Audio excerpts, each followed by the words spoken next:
Hi, folks. Welcome to another episode of Film Study. This is Ken McCusick. We're here for a break from camp here today to talk about the J.K. Dobbins situation going on, and more generally, the situation with running back contracts league-wide. We heard about the Zoom call that happened. We have a guy who's done some research on this. I think is very interesting, uncovered some things, and that's Mark Horton. Mark, how you doing? Good. How are you? No complaints, Mark. Thanks for coming on the show, and let's talk a little bit. A quick review of the running back contracts currently, some of the recent ones, and what portent that holds for J.K. Dobbins. Yep. So just to kick this off, I wasn't following the running back contract situation closely until I started to see the Jonathan Taylor and Jim Irsay tweets flying, and this news about the Zoom call, and really started wondering what was going on here. So I looked at some of the biggest running back contracts from over the cap, and there's this really interesting trend where the very top of the market right now is Christian McCaffrey at 16 million per year, Alvin Kamara at 15 million per year, and Derrick Henry at 12.5 million per year. And those are 4, 5, and 4 years contracts respectively, which were signed in 2020. Now, since 2020, when those were signed, and to be clear, that's the 2020 offseason, so after the 2019 season. Since then, the market seems to have fallen off a cliff. So Nick Chubb has been the only contract over 10 million since then at 12 million per year. That's a 3-year contract he signed in 2021. So that's even a step down from those 15, $16 million contracts. I just want to say, obviously, that's very unusual in any growing cap situation that you would have no larger contracts in a subsequent year. So it's not only that there's only been one contract, which is remarkable in itself, that you wouldn't have more running backs coming into their money at the same time. It's also there hasn't been anything as large. Yeah, exactly. And we see in a bunch of other positions, even if someone's coming up for that contract and they're not the best player at their position, they're getting the best contract at their position because of that growing salary cap. The running back market's moving in reverse. So a few other guys have been signed since then, but they're not near the top of the market. Austin Eckler signed a $6 million per year 4-year deal in 2021. You're giving us AAVs in each of these cases. Eckler would have been something like 24 million for 4 years. Yeah, sure. Okay. The reason I'm doing it as per year salaries is because it's going to be really relevant for the franchise tag in particular. Okay, very good. And then there were a few guys extended since then, like Joe Mixon and Miles Sanders, who were well under $10 million. And then where I think the real sky is falling moment happened this offseason is Dalvin Cook getting released from his 5-year, $63 million contract. So he was up in that upper echelon of running back contracts. And then Aaron Jones and Joe Mixon both negotiated pay cuts. In Aaron Jones' case, it's a little bit more ambiguous because he was getting some guaranteed money in return. And then where the drama really started is Saquon Barkley, Josh Jacobs, and Jonathan Taylor, really the top echelon of that position right now, just not having meaningful contract offers, to the point where Saquon Barkley, who was originally going to be franchise tagged, took a deal that was basically that 10 million guaranteed 1-year deal plus 900,000 of incentives. So just almost nothing in return for him showing up to camp. So where this gets really strange is the assumption of the CBA is basically that guys on their rookie contracts are going to play as hard as they can in hopes that they'll hit a payday at the end of that rookie deal. And this franchise tag is kind of this piece in the middle where teams can get an extra year of control friction by paying a fully guaranteed salary, which is roughly the average of the top 5 salaries at the position.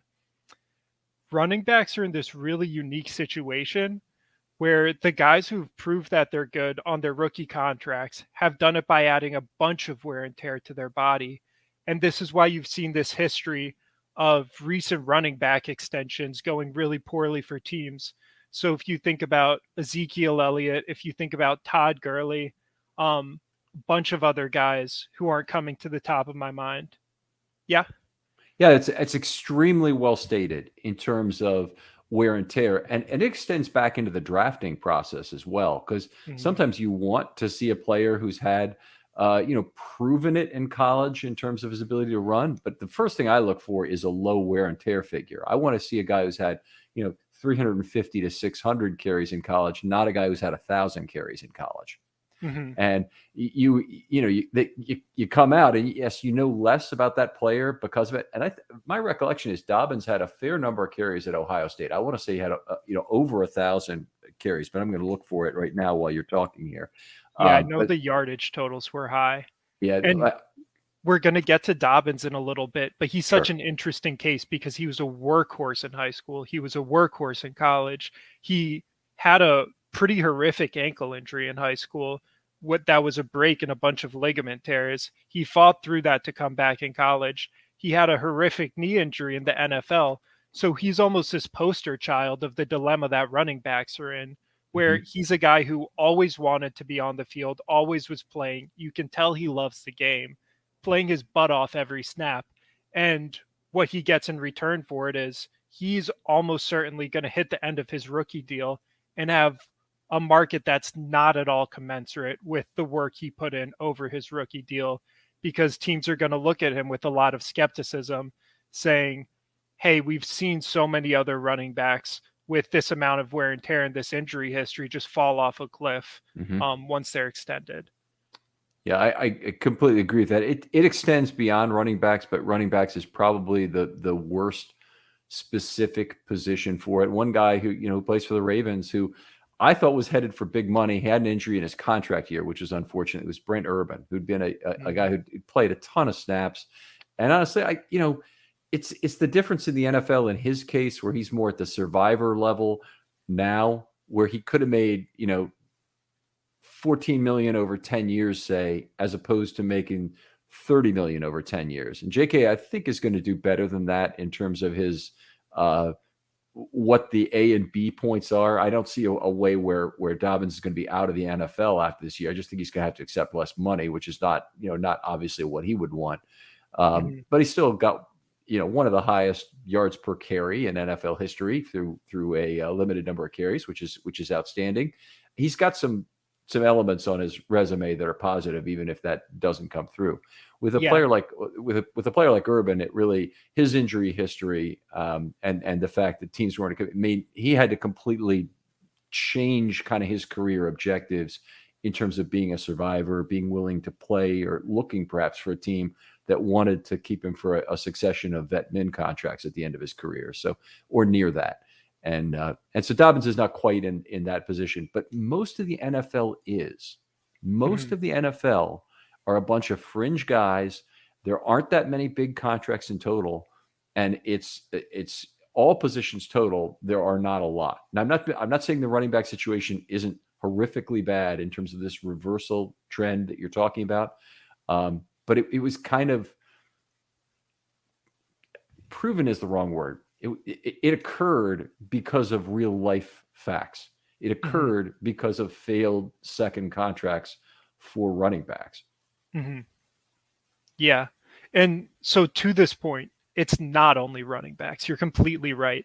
The whole reason that draft picks have value is Mhm. because you have this very artificial employment structure. The Yes. Supreme Court literally made a carve out for professional sports and said, well, all these teams have reasons to collude against these players in ways that would otherwise be illegal, and you need to do it for competitive parity. But draft picks have value because they allow you to underpay players compared to their market value. Yeah, I completely agree. We do a show on this every year, but your only good surprises come from your young players, and all of your ability to beat the cap comes from your young players. All of it. Mhm. You can only beat the cap by a little bit by making really smart free agent choices. You can beat the cap by an unbelievable amount if you make great draft picks. Mhm. And It's definitely the case. I wouldn't get into the laborization of this or the antitrust positions and whatnot that have been allowed by legal bodies in the United States. I just say, the playing field is what it is in Well, terms of. the reason I bring it up isn't about the politics. It's Mhm. about the fact that you have a really artificial market. Yes, that's true. And I think this is becoming meaningful with the running backs in particular, because with other positions, the market's weird, but you at least have the incentives for players to go on the field, play as hard as they can, and put their best foot forward to fight for another contract. What's really strange that's happening right now is that incentive might actually be dissolving.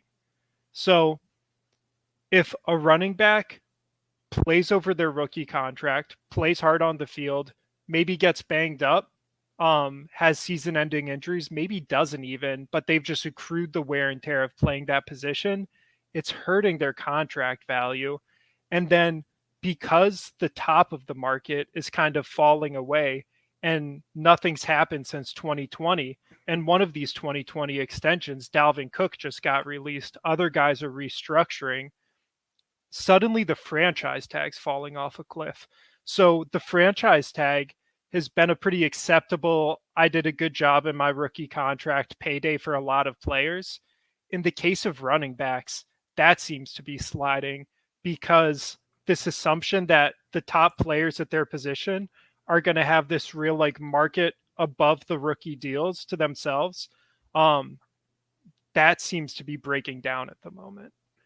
Right. So I see what you're saying here. So you're saying not the J.K. Dobbins' problem is not only that no team may want to give him a multi-year deal, it's that the Ravens might want to franchise him next year, and the franchise tag might only be $8 or $9 million, right? Yep. And the Okay. wonderful thing about the franchise tag from a front office's perspective is you have optionality, right? You only have to pay for 1 year and then you can decide what you want to do from there. And that's particularly valuable with running backs because you don't know when the wheels are going to fall off. So if you only have to bet on 1 year of productivity instead of three, that's a more solid bet. Great. That's a great point in general. That's a fantastic point that you generally shorter term contracts are generally ones that the team is more interested in doing because of exactly that. I'll give you the other side of that is that in today's world, with the cap being what it is, teams are desperately struggling to find ways to pay for this year's production next year, the year after, et cetera. So that's why we've seen the prevalence of void years. There's now 5 Ravens contracts that have void years. I thought it was 4, but Geno Stone also has void years now, I found as Mhm. well. So that optionality, while extremely valuable, I agree, is something that they have more contract flexibility and can make more of those dollars fungible in different years by having a contract that is multiple years. And that is definitely one of the problems with quarterback contracts that are guaranteed in particular. I need to say one other thing about this. The fundamentals of the NFL contract situation have not changed much. It is a revenue sharing league. In a lot of ways, there's nothing more egalitarian than that in any of the major sports. Okay, it's a Mhm. group, that gets a percentage of total revenue assigned to them for contracts that effectively 100% and sometimes more has been spent, probably more on average by teams in a year. Now, there are teams that underspend in a year because they want to push money forward, but they always spend to the cap or more. And some of the or more has been for the COVID years that happened recently, that the NFL had lower revenues. Players didn't want to get paid less. So the owners effectively borrowed from future years of cap. Effectively, the players borrowed from future years of cap in order to do that. But they also gave some dollars away. The owners also Mhm. gave some dollars away on top of that. So what that means is that the owners are now in scramble mode to try and figure out where the borrowed dollars are going to be not spent. Now, we just witnessed in this offseason, Lamar Jackson having this long, protracted struggle with the Ravens about his contract, of course. If J.K. Dobbins wants to find the person most responsible for taking his money, it's not the owners. It's Lamar Jackson. There's a fixed pool of money. It's what the NFLPA did to try and get Lamar Jackson a fully guaranteed contract, and how outstanding that contract became. Now, do I think Lamar doesn't deserve it? No. I mean, I want Lamar in Baltimore just like everybody else. But do I think that the NFLPA hurt the rest of their constituency by basically supporting guaranteed contracts for quarterbacks? Absolutely. And if I were an offensive lineman or a safety, or in this case, a running back, I would be pissed about it in a general sense. I would be pissed that the NFLPA is supporting guaranteed quarterback contracts with some other interest in mind, probably like a negotiating tactic in a future CBA, or a dollars allocated that don't count against the cap the way the vet min does. I mean, that's a very small amount of total money, but the dollars not counted against the quarterback. Let's say that we're $5 million per team. All of a sudden, that would just be a straight $5 million increase to revenue sharing. I'd like to push back respectfully on this. Sure, go to it. So I think you can make one of two presuppositions, and they change the way you look at this a lot. One is, as revenue grows, the pool of money allocated to players via the salary cap is going to grow commensurately and fairly, right? Mm-hmm. And therefore it's going to grow in total. I'm not going to agree to the commensurately and fairly yet, but please make your point.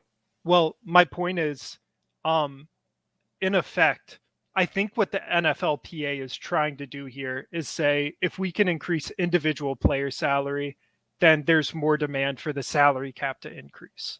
So while Lamar Jackson's bigger contract might be bad for other Ravens players looking for a payday, maybe if you extend it league-wide, then suddenly it becomes good for players as a whole. And this seems to be the attitude players have about it, where they tend to support each other getting paid, congratulate each other on contracts, and I think there's a feeling that a rising tide lifts all boats among players. Now, you might think that's incorrect, but that seems to be the attitude of the players in the NFLPA. I completely agree that that's the strategy of the NFLPA in terms of effectively increasing the total amount of dollars that are shared by all players.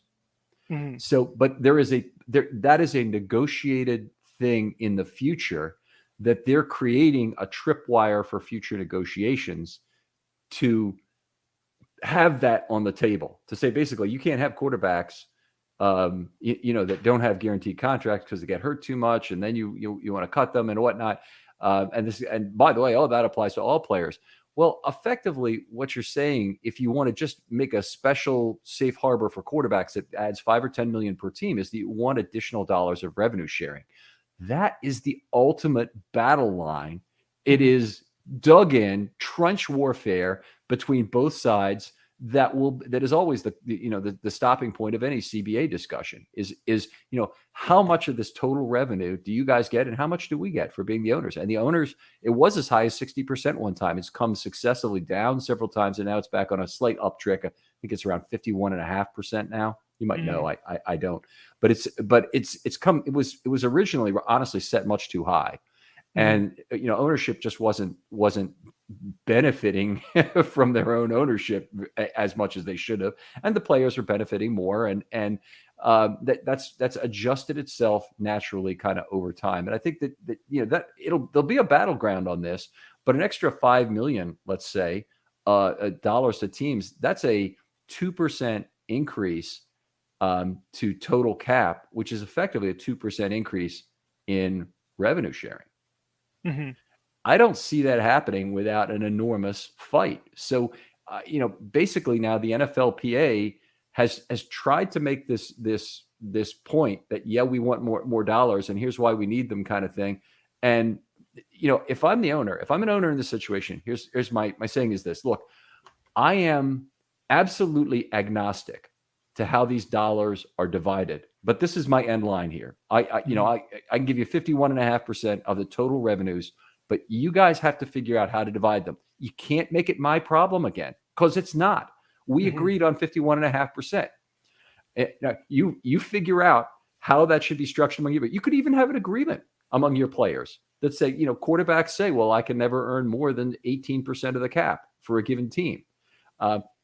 I don't care how you divide that money between veterans and young players. My strategy will adjust, as we've seen here from this last time around, that if rookies get paid a lot less, I'm gonna value draft picks higher than I'm gonna Mhm. value veteran contracts. But look, I am completely agnostic to how you divide your share of the money. All right. Tell me what the rules are. I'll play with it within those rules, but don't tell me you want more money when we've been playing under a very fair total division of dollars, and especially not when you're then trying to manipulate individual contracts as you did with the Lamar Jackson deal. And I think part of where the guarantees come in is, even if Lamar's contract wasn't as heavily guaranteed, there's a strong chance that most of it's going to pay out. So guarantees get talked about a That's right. lot in terms of cap implications, but one of the real implications is the owner has to write a check today and put it in escrow for a fully guaranteed contract. And people with lots of money prefer money now over money later because that's money you can invest and earn interest on. I don't disagree with that comment, by the way. And we're now in an environment where we have significant interest rates, so that actually the borrowing to put that money into escrow would be something. But let's not pretend like those dollars aren't available to NFL owners who need them. So if they Mhm. if they want to borrow against their franchise, for example, to put up a guaranteed contract on Joe Burrow, or maybe Deshaun Watson is not a good example because Haslam is very rich, but Steve Bisciotti is has $6 billion in total. It wouldn't be an issue for him, even if he had some cash poor elements. And somebody on the show suggested once he might only have $80 million in cash. I really don't believe that, because it'd only be about 1.5% of net worth, or less than 1.5% of net worth.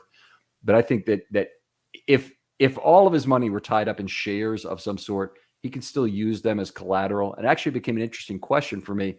Could he just put up the shares on a Mhm. mark to market basis? So you put up shares, and sure, the shares could go down 50% in a year.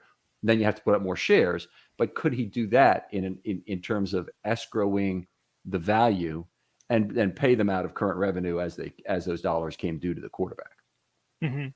Well, and in a sense, um, okay, even rich owners who have all that money sitting around or could Mm-hmm. liquidize something easily, they care about the interest Oh, aspect. Like, absolutely.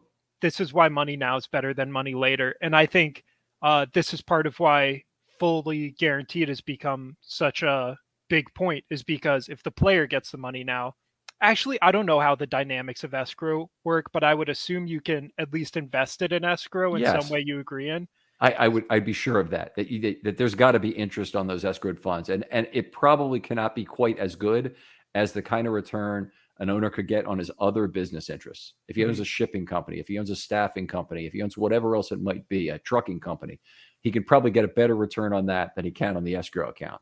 But he Mhm. still, I, I would think you got probably could agree that it's going to be invested in the S&P 500, total stock market index. It wouldn't surprise me if that were allowed. Yeah. So in that sense, it's a way for players to squeeze out a little bit more over the actual cap because that's money that they're getting with the ability to invest it earlier.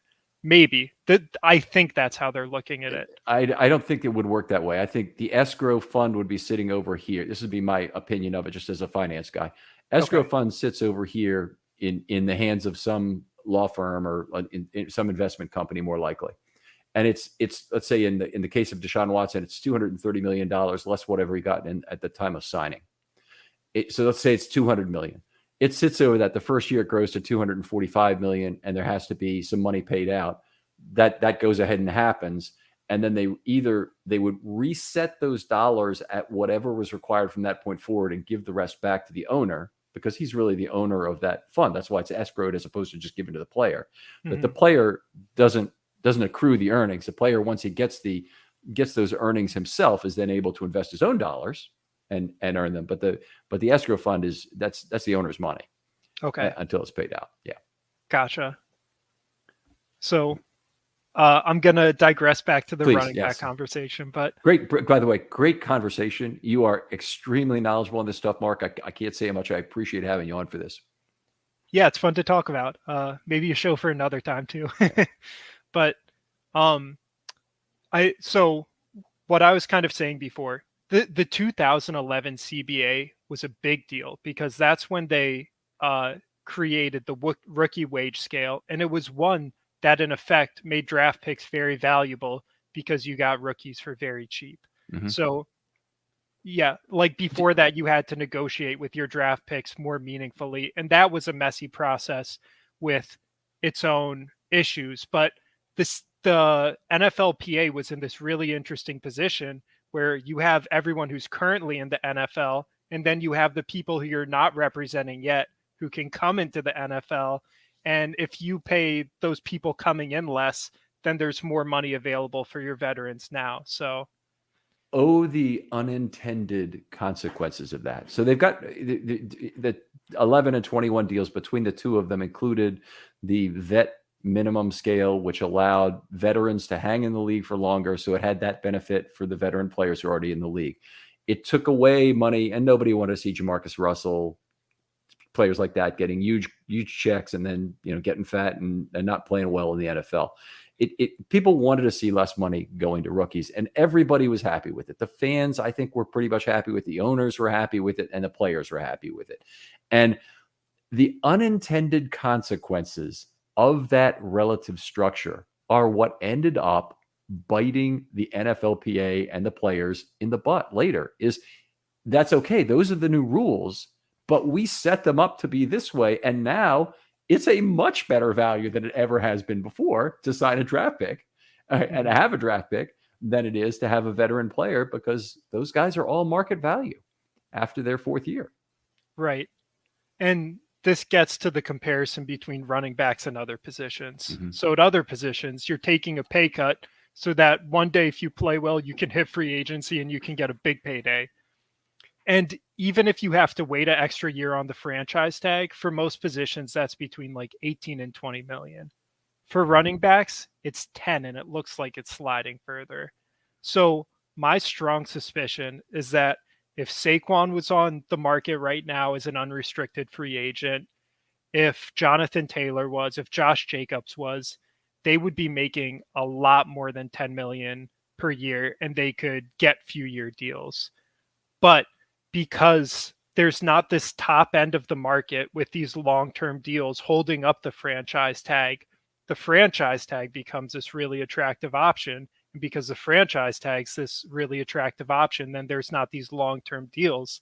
And I think running backs are seeing this very quick race to the bottom where the franchise tag is actually disincentivizing teams from extending them, which is further pulling down the franchise tag relative to the rest of the league. All 100% true. Agree with all of that. It's also a realization by the league that production relative to contract, there's multiple things here going on. Production relative to contract for running backs has just not been as good in out years. So we start with that. It's a crappy situation for running backs, and you got into it with the wear and tear component. So we're not going to recover that. But it's also one where the nature of offenses in the NFL have changed how that's, how it's important to have running backs or not. And so much so that, we hear about the question being asked, do running backs matter anymore on analytics exams or analytics, competitions? Talk about that a little bit. So, okay. I'm a math guy. I like analytics. I think we've gone too far with the running back conversation in some ways.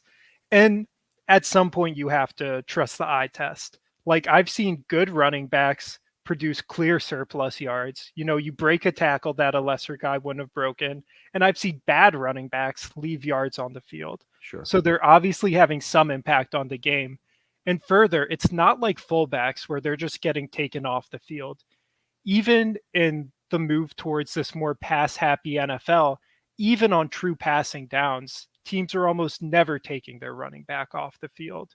So it's not as if the running back is a position that you actually want off the field. It's a lot more about the market dynamics of you have a surplus of running backs, a contract structure which makes them cheap, and all of this serves as disincentive to pay them. Yeah, that's a very valid point. The part of it that I want to kind of push back on is We talked about they don't want to take their running back off the field.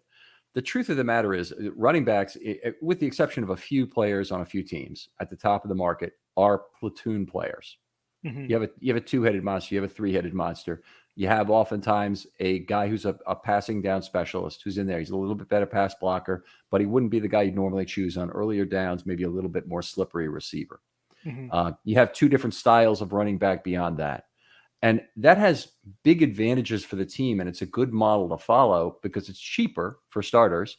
It's less prone to injury, and the same arguments apply about it that I apply to platooning of inside linebackers, particularly on the weak side, that you gain an advantage if you have a dime back and a two-down thumper, or even a dime back and a pass rushing specialist and a two-down thumper that you can use among those inside linebackers.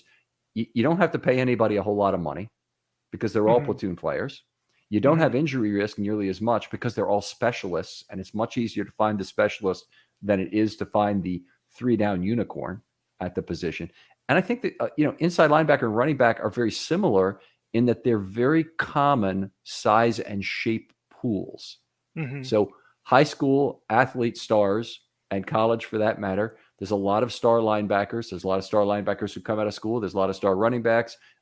The best athletes gravitate to those two positions quite frequently. And, it's just the 5'10" to 6 foot, 180 to 215 pound guy is a much more common body type than to try and find a left tackle who's 6'7" and 34.5-inch arms. And so that's a great point. And I think that's actually where the solution to this is going to come from over the very long term. I think the fix is already in the pipeline, but we're not going to see it for a little while longer. So to the size and shape pool point, Saquon Barkley, J.K. Dobbins, Spencer Nathaniel Schultz of Exit 52 had a really good conversation on this. J.K. Dobbins, I think, had the highest spark score, which is like this athleticism score in his class. He's a shorter guy. Saquon Barkley's notably freakishly athletic. So these like shorter freak athletes have been pigeonholed into the running back position from a young age for a long time. That's where they've ended up. And then it ends up being a very crowded position. I think the development that's going to make a big difference here is kids coming up now are coming through 7v7 leagues. And football at all levels seems a lot more interested in using smaller receivers. So these really explosive, shorter athletes who have real jitter to their game, like these J.K. Dobbins and these Saquon Barkleys, if they're coming up now, are probably running thousands of routes before they hit the higher levels of football. And if you look at the running backs coming out of recent draft classes, these Travis Etienne's, even Bijan Robinson, these guys really are offering more in the passing game. And, the running back who really broke the market trend, Christian McCaffrey, because the 49ers just gave up substantial draft capital to acquire him on a high contract.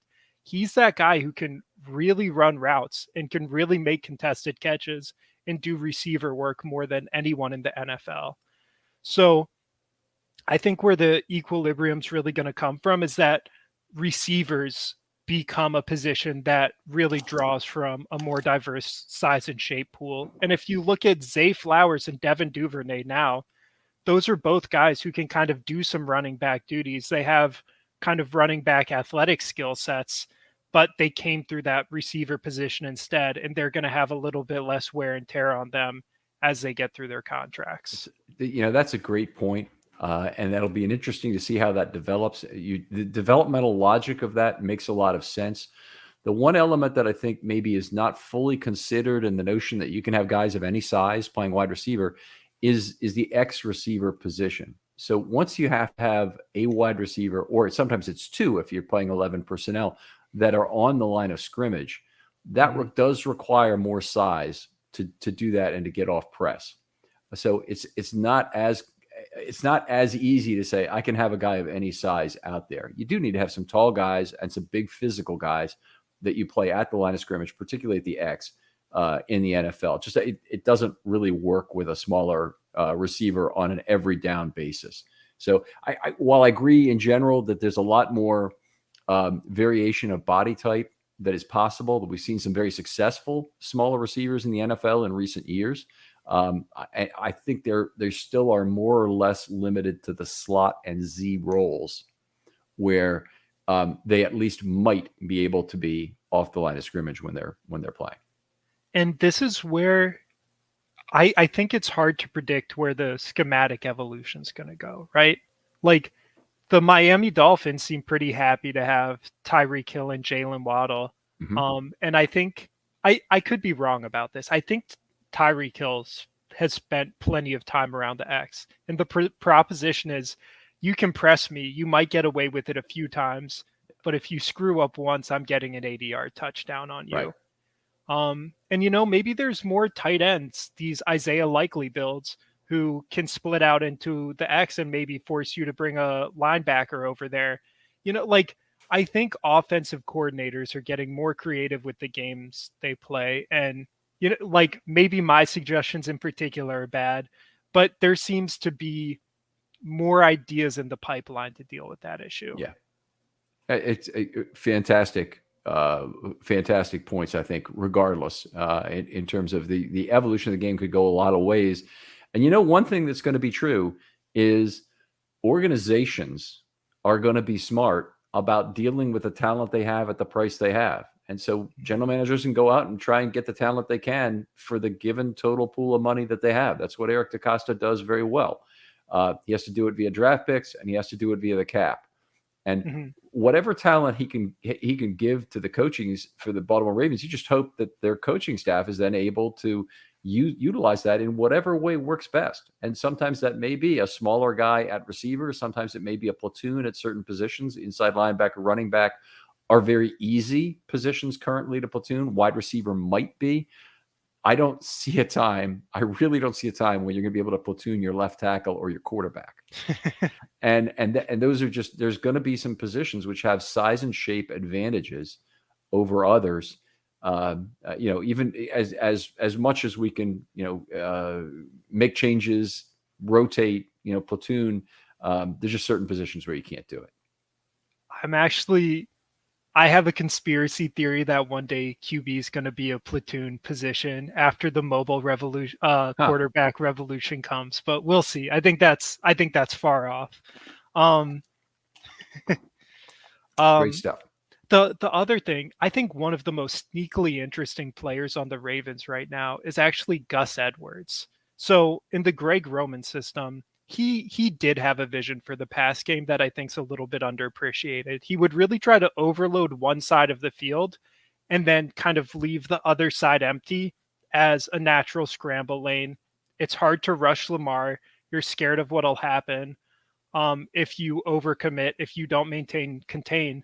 So having a running back in there who can actually contribute as a blocker, both in pass protection and even like Gus Edwards put down one of the most beautiful blocks of the year, I think, on a jet motion sweep with Devin Duvernay. Like having that Gus Edwards type that comes from a fullback background might be a really interesting schematic element in some of the more creative offenses with mobile quarterbacks. And even Shanahan has on non-short yardage situations had Kyle Juszczyk as the lone guy in the backfield. So my point about running backs earlier isn't you're leaving the same guy on the field all the time. It's that there is a guy on the field. Yes, that's right. So, and I think there's kind of evidence in the way running backs are being valued and the way they're used that it's an evolving position right now. And it's one that's going to be really interesting to see where it's going. And different teams might really want running backs who have different ways to contribute in the pass game or to pair with mobile quarterbacks. I think it's one of the least stationary positions in football in terms of what kind of guys are going to come into it, what they're going to be asked to do. And to your point about, guys, you can only have so many guys in the slot at once.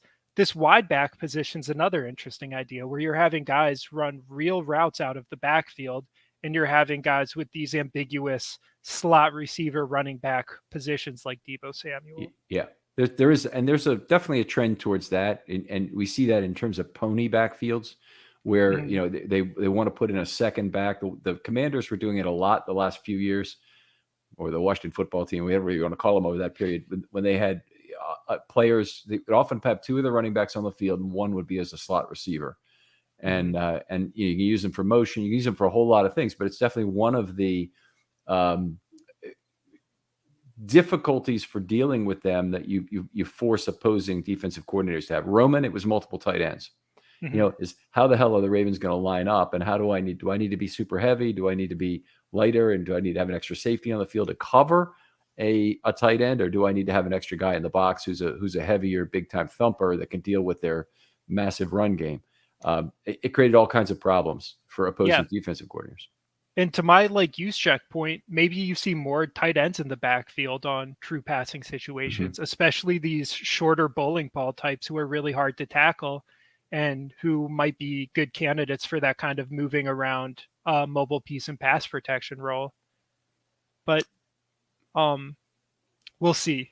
That's above my pay grade. That's for smarter people to figure out. We've got to go back to J.K. Dobbins for a minute here and kind of wrap up this show. How are you feeling about the way communications have been handled in this ongoing dispute? And obviously there's people at the network level saying his PUP situation is the kind that only gets resolved by a new contract. Can I drag this out a little bit longer? Because I want to do a bit more setup before I get to JK. So Dalvin Cook was one of those big contracts. He got cut. If Alvin Kamara's in legal trouble, he's another one of those ones. It seems like he could be in for a cut at some point. All of these long-term contracts seem to be structured pretty team-friendly so that they can get out of them. Derrick Henry takes an enormous amount of wear and tear. Nick Chubb has to share a salary cap with Deshaun Watson. So I think there's a lot of danger of more of these guys getting cut, more of the top contracts falling away, and the franchise tag falling further. So I think the running back Zoom call is about how do we stop this from happening? How do we get actual extensions? And I think JK is in a bad place to contribute to that maybe right now. I think if it was 1 year from now and J.K. Dobbins was franchise tagged, he would be one of the main people here. I think on an emotional level, all of this is hitting him very directly. He's the guy who laid it all out there for the team, played super hard, and is probably going to be penalized for it. But he's really a year away from realistically being in this franchise tag situation. And I suspect his deal's going to resolve itself, or it's going to be a really modest extension with the Ravens. I could be wrong about that. But I think that he's going to show up at some point. In terms of team communications, I love what Todd Monken said about it, which is, I'm not going to talk about another man's money. I don't think there's any question that J.K. Dobbins loves football. I don't think he's doing this because he's lazy or because he doesn't want to play or because he doesn't want to prove himself. I think he's actually between a rock and a hard place and is also looking out for his position mates at running back, which is what a lot of this is about. It seems like Harbaugh and Monken are getting a little bit more testy in terms of, well, we need you to be on the field to make sure that you can actually be our guy this year. I don't know. I think there's a tug of war going on. I don't know what everyone's supposed to do. I think they're all in a very messy situation created by a CBA that's becoming really dysfunctional. And I think the good news is at least we're not the Colts. Yes. Yeah, that's certainly true. I mean, on Wednesday, Harbaugh spoke to it, and he speaks to it most days where he's at the podium. Mm-hmm. And his comment was that the question actually was well phrased, and it put Harbaugh in a position that was kind of difficult to answer. He says, "At what point does J.K. Dobbins' absence become a problem?" And that doesn't leave him with much wiggle room to talk about why the sun is yellow. Okay, right. So he basically had to address it directly and say, well, I don't know, but at some point it does. And I talked to JK last night. He said he talks to him fairly frequently, which is good. I think I've been very impressed with the way that Lamar Jackson's contract negotiations have been handled, particularly from the Ravens side. Now, I'm not saying that Lamar was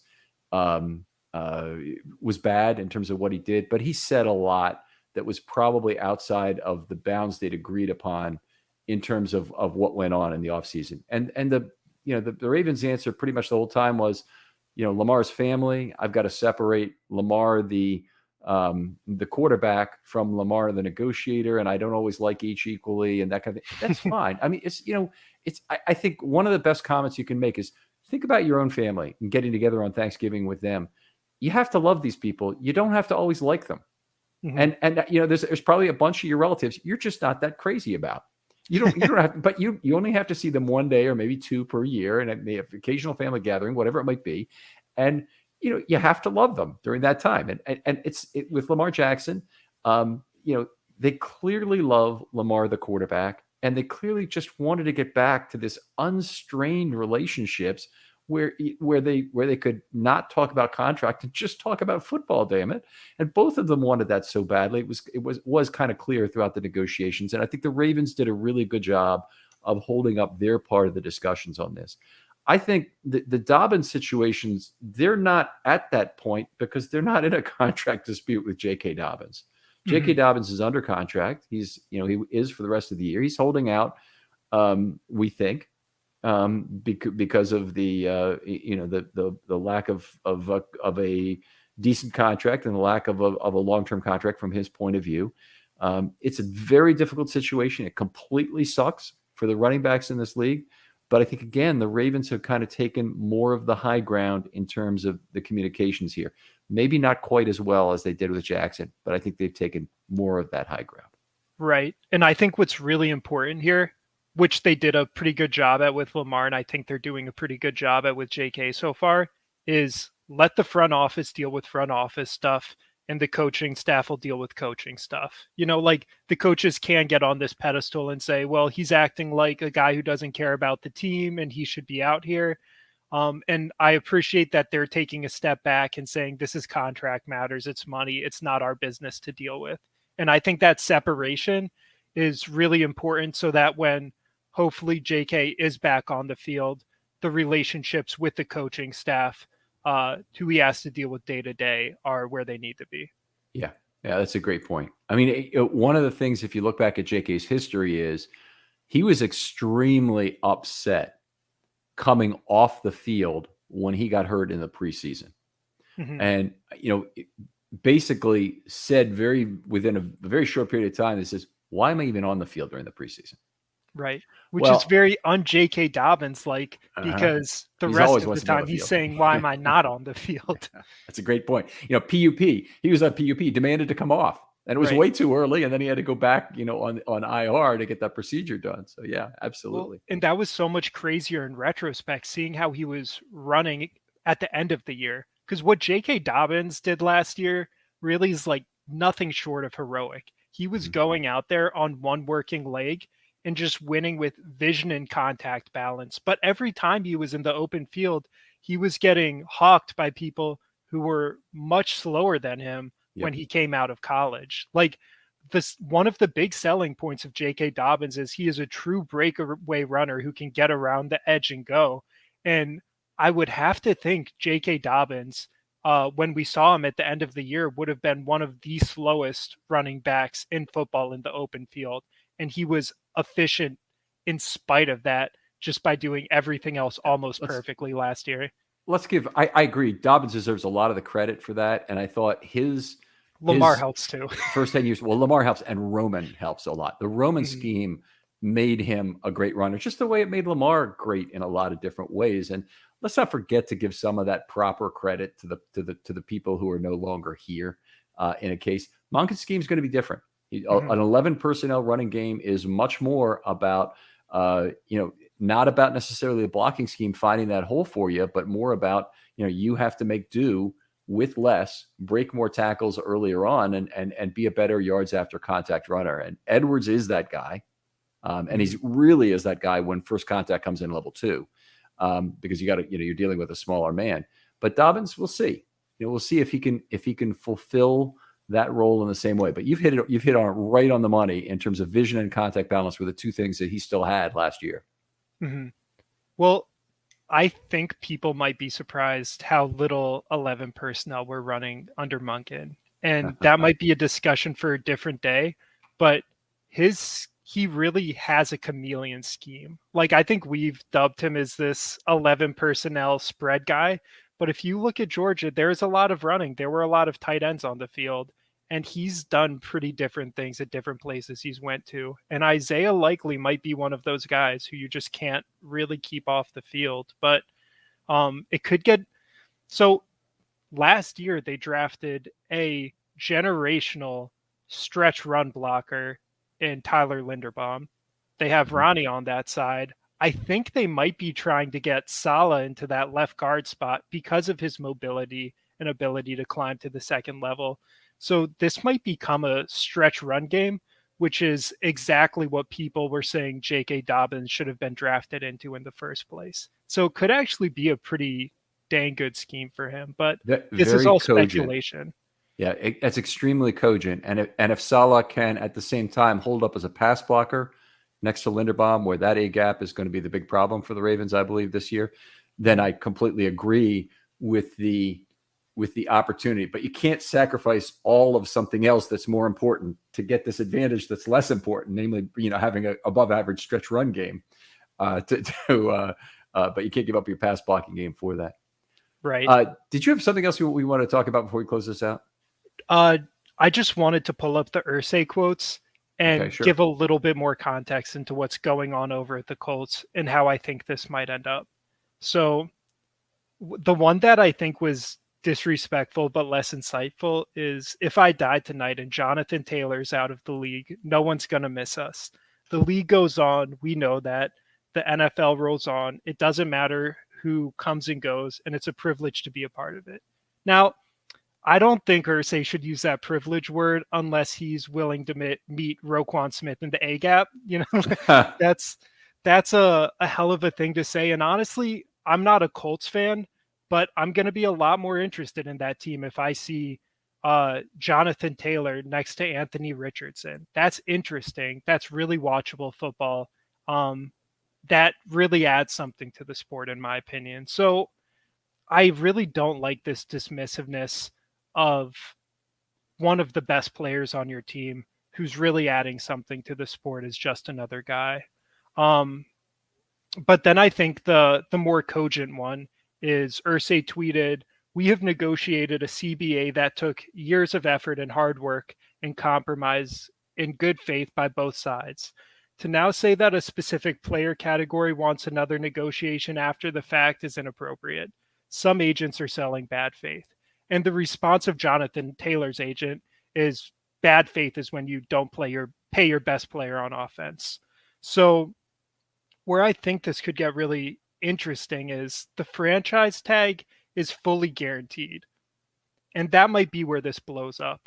If you have running backs quiet quitting on the franchise tag to get to a next contract, which might be heavily incentive based because no one wants to guarantee them after they just quiet quit on a franchise tag. Sure. But they're still a really good player. Like, that might be a very reasonable thing to do. And it might not only be for the bad guy who hates his team, because if running backs see themselves as part of the running back brotherhood and the sky's falling on all of you and none of you can get paid, and it's contingent on the top few salaries at your position, maybe you're in some sense doing a favor for everybody by playing really dirty and saying, I need to be playing on an actual extension, not a franchise tag. And I think this is where this whole structure gets really bad for the game. Like, maybe guys, this is another point of Spencer Schultz. Maybe guys stick around college longer because they love running backs there, and there's NIL deals now. Maybe a minor league decides they want to pay running backs really well. Not minor league, but like there are all kinds World of Football League kind of thing. Yeah. Yeah, there are all kinds of things that go wrong here when your incentive structure breaks down and players are no longer incentivized to put their best foot forward. And I'm not even going to say that's because they're jerks. I think if you treat them as rational in protecting their running back position, there should be a lot of messiness in the next few years with these players on franchise tags. I'll say I honestly believe this will correct itself. That the running backs don't have to get together for a Zoom call. They don't have to do anything else other than negotiate in good faith as time moves on. And this may be a little Pollyanna-ish, but this is largely a function of recent paucity of cap dollars created by the COVID years. Then the ensuing wave that is actually a pretty darn big wave of void years coming through there. And then teams having to look at financial decisions more closely and say, running back is the position we can afford to cut. Running inside linebacker is the position we can afford to cut. I really believe that's been the reason for it. So as we get out more years, those ripples, those waves will turn into ripples, and there'll be less of a significant impact on running back contracts. And I think we'll get back to more as the next generation rolls through, as Bijan Robinson hits his second contract, as JK, 2 years from now probably is up for another contract. Then we'll see how those are doing. I think there will be more money paid to running backs under those circumstances. But the evolution for the game has not favored them, and the CBA and the NFLPA's behavior has not favored them in terms of how they have gone about trying to allocate dollars among their own. So the first thing, the group that the running backs really need to be talking to is the NFLPA themselves and say, stop freaking doing what you're doing with quarterbacks. Stop trying to assign all the money to them. Figure out a way to get us paid on our second deals, because this is the biggest problem the NFLPA has now as a group. Well, I think there's also some fortuity to other things. 2020, all those contracts hit. Those guys are starting to fall out now with Dalvin Cook, Joe Mixon, Aaron Jones. I'm sure the 2019 Ravens would have been happy to be the lone bidders on elite running back play. But the teams who might do that now, Falcons just drafted a generational running back prospect. Lions just drafted a guy as if he were generational. We'll see. Steelers drafted Najee Harris in the first round. Travis Etienne came out. So I could see like the Bears and the Colts maybe being the market with QBs who can really, really run and trying to build a great running game. But the Colts, in my opinion, are playing dirty with Jonathan Taylor right now. So I think the pool of teams that could be bidders just happens to be really small right now. But where I disagree with you and say, at least in the short term, it will fix itself, or where I don't think it'll probably fix itself, is that these few contracts at the top propping up the franchise tag are falling off a cliff. And I think where that leaves you is this franchise tag creeping lower and lower and artificially getting more decoupled from market value. And even if you're Bijan, you might want to kind of bounce more runs outside on your rookie deal and take less contact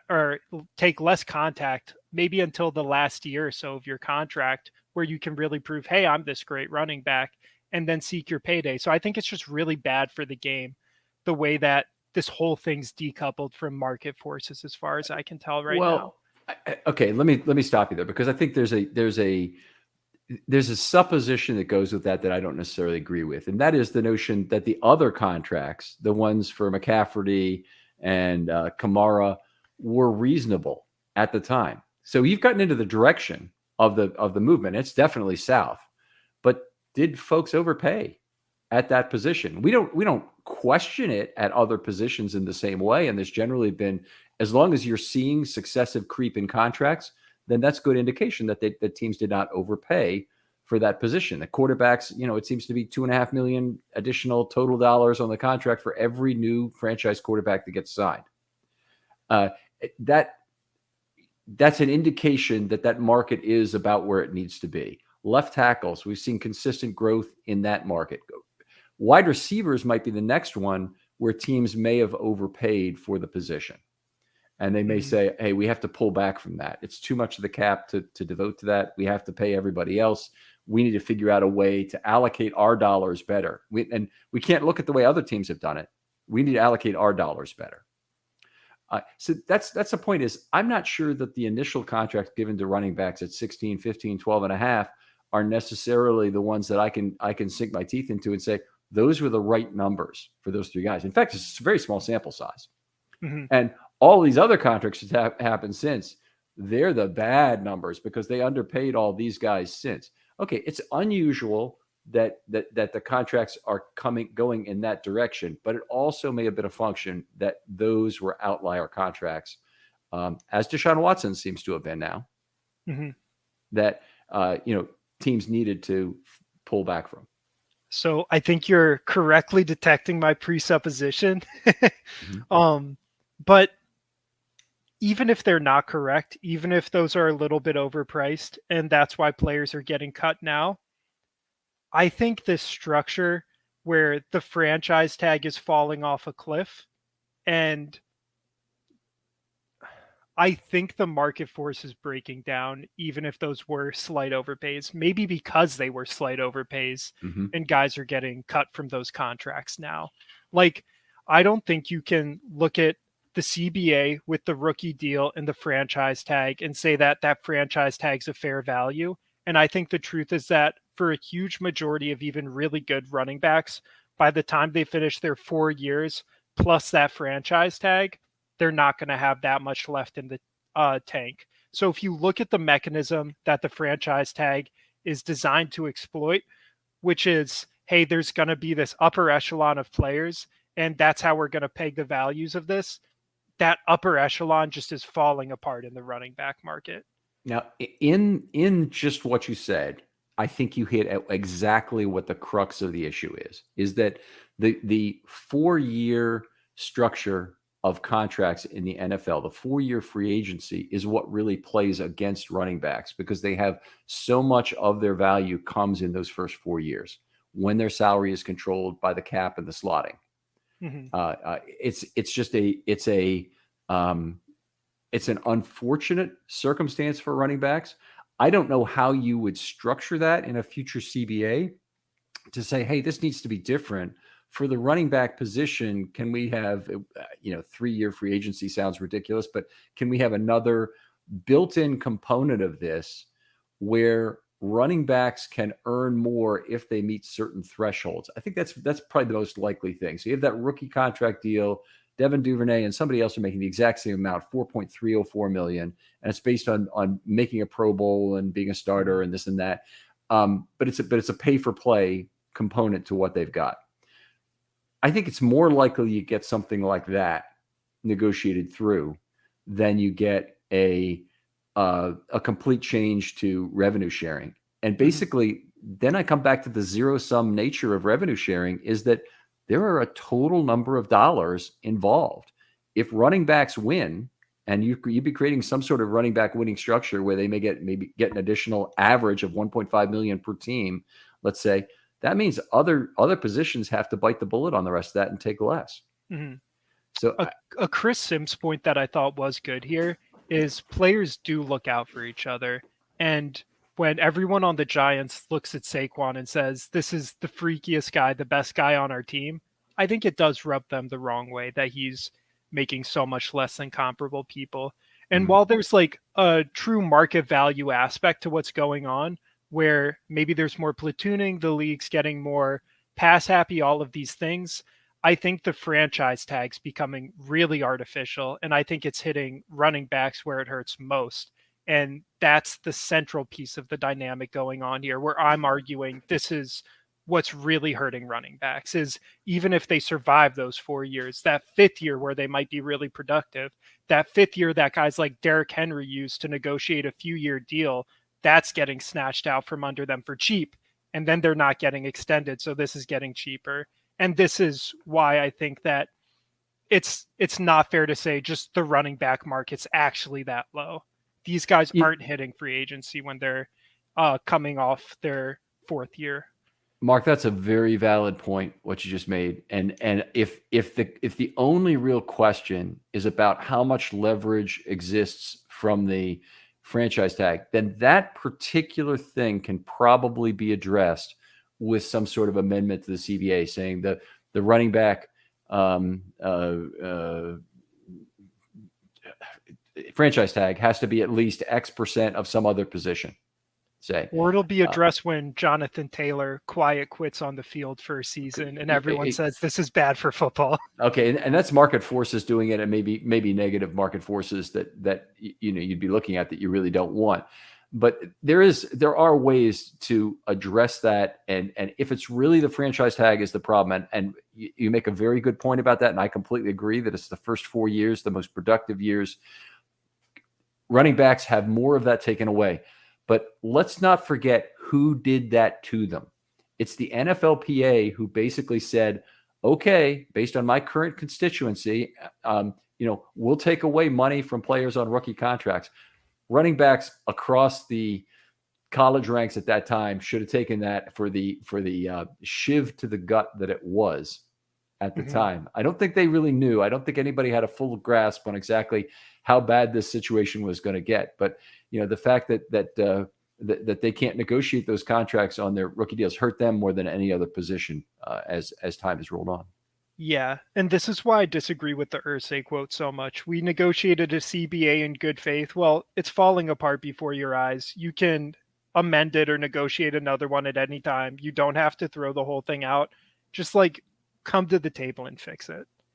Because I think this is going down a road that's ultimately going to be bad for the NFL.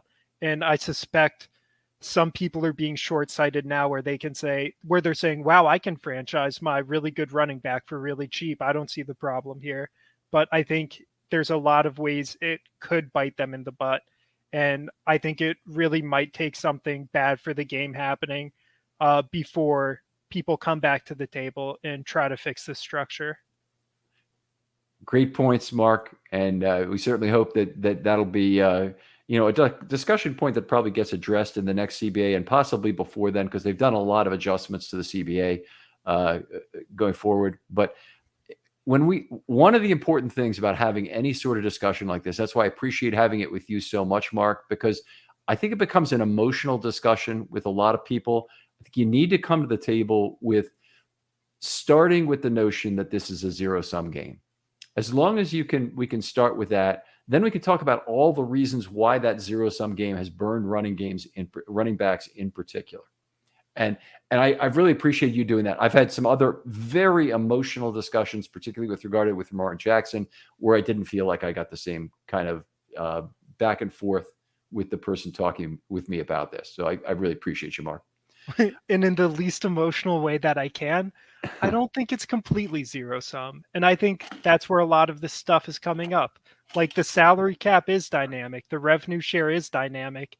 And I think part of that is what the top end of the market's getting paid now. Like the precedent drives up future contracts and it drives up the salary cap to some extent. And maybe there are problems with that tactic, but it's not completely out of nowhere either, I would say. Where the dollars? How do you get the owners, because of the running back contract situation, to move their trenches on the revenue sharing as a percentage of total? Oh, sorry, that was in reference to QB contracts. No, I don't. I think the question remains the same. Is if you want any special arrangement made, I can take the position of the owners very easily here. It's easy for me to see it as a finance guy and just say, look, you guys allocate your money however you want to among your players, or give us rules for allocation. I am completely agnostic to it. I'll pay rookies more if you want. I'll pay veterans more if you want. I'll pay running backs more if you want to set up special structures for them. I may find ways to get around it, but I'll play with whatever rules you want to set for the division of those dollars that come from your 51.5% or whatever the hell it is now. But don't tell me that you've got a problem 3 years from now when you're the ones who are setting the rules. I'm not going to tell you. I'm not going to tell you how to pay your own guys. I'm going to tell you here's 51.5%. I'll even leave the pool out there, and and say, hey, we can. It doesn't really, that really wouldn't work because teams have to sign their own players. They have to have free agency. You have to have an open market. You have to have that working. But basically, you set the rules for who you want to earn money. We'll agree to them, and then we'll play under those rules. But please don't tell me you don't have enough money 3 years from now, because this is our central point in being here, is to figure out how you guys get divided your share of the revenue. Sure. I maybe want to regroup on this and think about it Sure for thing. another show. My perception is the more you have star players holding high-end contracts, the more the idea is that in order to keep this trend going, we need to increase the salary cap. But maybe the owners don't care and it actually doesn't matter. I don't know. I think it matters to both the owners and players that the salary cap grows dramatically over time, because it means revenue is growing. It means the business is doing well. I think if the problems come when one side wants more than they're getting in terms of the total pie, that's where it becomes an issue. And that's where the trenches are. So any talk about individual contracts, they're a microcosm of what's going on in these dug-in trench lines, minefields, and dragon teeth that exist between the two sides in terms of total revenue distribution. Mm-hmm. I have a question, and there might not be a quick answer at all, but the valuation of franchises has skyrocketed. Like if you look at this owner bought it this time, and now the team's worth this much, beating the stock market by a lot. So it seems like owners found some way to really make it work for them. And I don't know exactly what that story is, but do you have an idea of like, is it really just TV deals in the sport getting more popular and the relative percentages stayed the same or even increased for players? I think the percentage actually went down from the highest it ever was, which was 60, I believe. For players? Yeah, and so that has been true. But ownership, we're out of an era of public funded stadiums, which is part of the reason why that number had to come down. So the owners are basically having to fund these stadiums, and the owners have been clever about having a pool for stadium funding that they share and they draw from. So anyway, they do. The owners have been smart about that. In terms of the overall growth and things, we're in an explosive era of streaming, number one, that is funded pro sports in a way like never before. And we're in a very dangerous and explosive era of sports gambling. Now, in the past, when this has happened, it has not been good for pro sports to have a bunch of gambling around it. Actually very limited gambling that's going on in Nevada has been much better for pro sports in terms of the integrity of the game qualities. You look back to 8 Men Out, but all sorts of fixes that have been, gone through the years. It has not been good for sports to get in bed with gambling the way it did, but they're now completely in bed with gambling. We see right on these Oriole broadcasts, over-unders and three-way parlays and whatnot. It just makes me sick, frankly. As a mathematician, I look at how much juice there is in each of these individual bets, and I'm like, why on earth would anyone do this? Go play a hand of blackjack if you want to do this. You'll play at a 0.5% disadvantage under normal basic strategy rules, or you can play at like an 8% disadvantage on your sports bet. I don't get it. so it's hard for me to sit there and watch that happen. But anyway, it is what it is. Those two sources of revenue will push the game forward to, I think, new heights in terms of the total dollars that they gather. And I can't tell you how far that pig is through the python, how far they are towards collecting most or all of that revenue already at this point. They may have a lot still to grow in terms of gambling, and they might still have some to grow due to streaming, although I think they've really, a group that's really gotten absolutely taken it in the ass, frankly, from the recent streaming changes, are people who own big direct TV setups like me. Our house is totally built around watching the NFL, and we can watch 7 games at once in my TV room. And now that whole system is useless because they've moved it to YouTube. That's incredible, though. Yeah. Wow. I'm Yeah, sorry to hear that, but yeah, it really sucks. can you run HDMI to all those monitors and just replace it with web So stuff? I need to have a smart guy like you come in and figure out how it could be done. So if I know I could probably have a separate computer running each of those and have a YouTube package that will allow me to have as many separate game streams as possible. It's more expense to go to, but I'm going to have to do that at some point, and I'd love to have your input on how that would work. But yes, all those monitors have HDMI, of course. We can do another show on setting up multiple monitors. It'll be There you great. go. That'd be a good one. Mark, thanks so much for coming on. Really appreciate having you. Anything else you want to talk about? I know we just talked very recently about getting this show, incredible high quality content. What would you have to say for somebody else who might want to come on and do a film study short? I actually just reached out to you on Twitter about kind of arguing this NFI point about team control pertaining to Andrew Voorhees. And then it got into the Colts threat to NFI Jonathan Taylor. And then it got into a running back conversation. But, I'm pretty new to following football. And I don't think I'm the most knowledgeable person in the world. So I really appreciate you offering to have me on and talk over this with me. And I think I felt very welcomed. It was a good time. It was a really fun introduction into talking about some of these topics. So I guess just anyone who has something they're interested in talking about, I think this is a good platform to do it, even if you're like me and you've only been here since the Lamar Jackson era started. All right, Outstanding. Thanks for that, Mark. Other folks out there, if you want to hit me up with a DM on Twitter, I will get right back to you, just like I got right back to Mark with your topic. But this was a truly fascinating one, and you bring a lot to this discussion, Mark, in terms of your background and how you think about this. No matter how much you want to downplay just having a few years of experience with the NFL in general, that's just not the case in terms of the conversation we've got effectively. But Mark, thanks again for coming on. All right, go Ravens, go O's. Thanks for having me. And we'll talk to you next time on Film Study.